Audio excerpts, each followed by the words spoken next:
अस्सलाम वालेकुम नाजरीन, स्मार्ट न्यूज़ में खुश आमदीद। शुरू अल्लाह के नाम से जो नहायत मेहरबान और रहम करने वाला है। नाजरीन, इलेक्शन नताइज आप सब जान चुके हैं और जो कुछ हुआ उसकी तवक्को की जा रही थी। स्मार्ट न्यूज़ ज्वाइन करने का शुक्रिया। प्लीज़ चैनल को सब्सक्राइब कर लें। इलेक्शन नताइज रात 12 बजे तक PTI 135 नशिस्तों से आगे जा रही थी। जो उम्मीदवार इलेक्शन जीत रहे थे पाकिस्तान तहरीक इंसाफ के हमायत याफ्ता उम्मीदवार थे। फिर अचानक नताइज रोक दिए गए। रात 5 से 6 घंटे तक रोक दिए गए। नताइज इसलिए रोकना पड़े कि कोई भी एक्सपेक्ट नहीं कर रहा था कि अवाम इतने बड़े लेवल पे निकलेगी और PTI के हमायत याफ्ता उम्मीदवारों को वोट डालेगी। हालांकि इमरान खान ने यह दावा किया था कि लोग निकलेंगे और इमरान खान को वोट डालेंगे, लेकिन किसी ने इस दावे पर यकीन नहीं किया था। मियां नवाज शरीफ जो अपने ऑफिस में विक्ट्री स्पीच करने के लिए तैयार बैठे थे, विक्ट्री स्पीच भी तैयार हो चुकी थी। मियां नवाज शरीफ की डिमांड थी कि इन्हें सिंपल मेजॉरिटी दिलवाई जाए, लेकिन इन्हें बार बार मैसेज दिया गया कि आप पीपल्स पार्टी के साथ मिलकर पीपल्स पार्टी के इत्तेहाद के साथ हुकूमत बनाएं। मुमकिन ही है कि इतने बड़े वसी पैमाने पर धांधली की जा सके, लेकिन नवाज शरीफ अलायंस गवर्नमेंट बनाने के लिए तैयार न थे। लेकिन रात गए तक जब उन्होंने ट्रेंड देखा, मायूस हुए और मायूसी के आलम में वहाँ से उठे और साथियों समेत वहाँ से निकल गए। उस वक्त इस्लामाबाद में फिर हलचल शुरू हो गई, जिसमें शरीफ ख़ानदान की नुमाइंदगी भी मौजूद थी, जरदारी ख़ानदान की नुमाइंदगी भी मौजूद थी और कुछ दीगर स्टेक होल्डर्स इस्लामाबाद में इकट्ठे हुए। इस मीटिंग के शुरू होने से पहले इंतखाबात के रिज़ल्ट रोक दिए गए। वहाँ पर नून लीग की क़यादत को राज़ी किया गया कि पीपल्स पार्टी के साथ मिलकर हुकूमत बना लो, नहीं तो इमरान खान अपनी हुकूमत बना लेगा। फिर फैसला ये हुआ कि इमरान खान की जीत को शिकस्त में बदला जाए और नून लीग पीपल्स पार्टी के साथ मिलकर हुकूमत बनाने के लिए राज़ी हो गई। इस तरह इमरान खान के खौफ ने इन्हें मुत्तहिदा हुकूमत बनाने पर मजबूर कर दिया।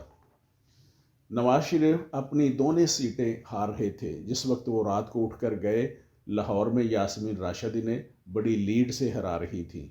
इस्लामाबाद की कामयाब मीटिंग के बाद नताइज बदलना शुरू हुए।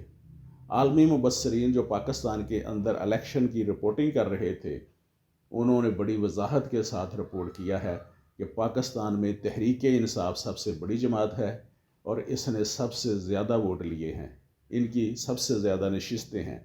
लेकिन इसके बावजूद पाकिस्तान में सूरत हाल को बदला जा रहा है। ताहम ये मामला यहीं पे रुकेगा नहीं। मामलात अदालतों में जाएंगे और अदालतों में धांधली के नतीजा में जीतने वालों के पास अपने दिफा के लिए मजबूत डिफेंस नहीं होगा। फॉर्म 45 और फॉर्म 47 असल नताइज साबित कर देंगे। फॉर्म 45 पोलिंग स्टेशन का होता है। ये हर पोलिंग स्टेशन पे एक फॉर्म 45 दिया जाता है और फॉर्म 47 जो है ये पूरे हलके का होता है।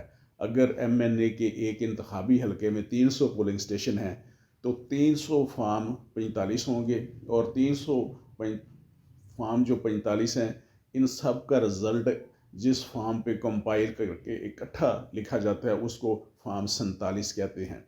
फॉर्म 47 रिटर्निंग ऑफिसर के ऑफिस से एक ही जारी होता है। इस फॉर्म 47 पे उन 300 फॉर्म 45 का जो रिज़ल्ट होता है वो दर्ज होता है। यानी तमाम पोलिंग स्टेशनों का रिज़ल्ट इकट्ठा करके जमा करके इसमें लिख दिया जाता है। ये किसी भी हलके का हतमी नतीजा होता है। नवाज शरीफ के हलके का रिज़ल्ट जो फॉर्म 45 और 47 है, इसमें तजाद अदालतों में इन्हें जवाब देने के काबिल नहीं छोड़ेगा।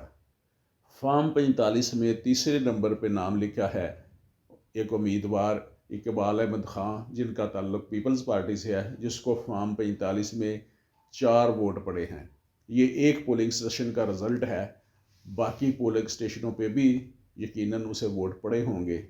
अगर बाकी तमाम पोलिंग स्टेशनों पे भी 4 ही वोट पड़े हों तो 300 पोलिंग स्टेशनों का रिज़ल्ट फॉर्म 47 में इसके वोट 1200 तो होने चाहिए, मगर फॉर्म 47 में लिखा जो मुकम्मल नतीजा है वहाँ पे इकबाल अहमद खां के वोटों की तादाद है 0। इसका मतलब है कि इकबाल अहमद खां ने भी अपने आप को वोट नहीं डाला, इसके पोलिंग एजेंट्स ने भी इसे वोट नहीं डाला, इसके घर वालों ने भी इसे वोट नहीं डाला। जो फॉर्म 45 में पड़े हुए 4 वोट थे वो भी फॉर्म 47 में शामिल नहीं किए गए। वो वोट कहाँ गए, फॉर्म 47 में क्यों शामिल नहीं किए गए, कोई जवाब नहीं। बज़ाहिर तो हारते हुए नवाज शरीफ को जितवाया गया है, लेकिन उस तरह की माला उनके गले में डाल दी गई है। मियाँ साहब ने बादल नाख्वास्ता ये गंद का टोकरा अपने सर पे उठाया है, वो इसके लिए तैयार नहीं थे, मगर अब बदबूदार फुजले के ढेर पर उन्हें बिठा दिया गया है। मगर मियाँ साहब की मुश्किलात में इजाफा होने वाला है। आज के लिए इतना ही। मैं मोहम्मद अमीन, एडवोकेट, स्मार्ट न्यूज़।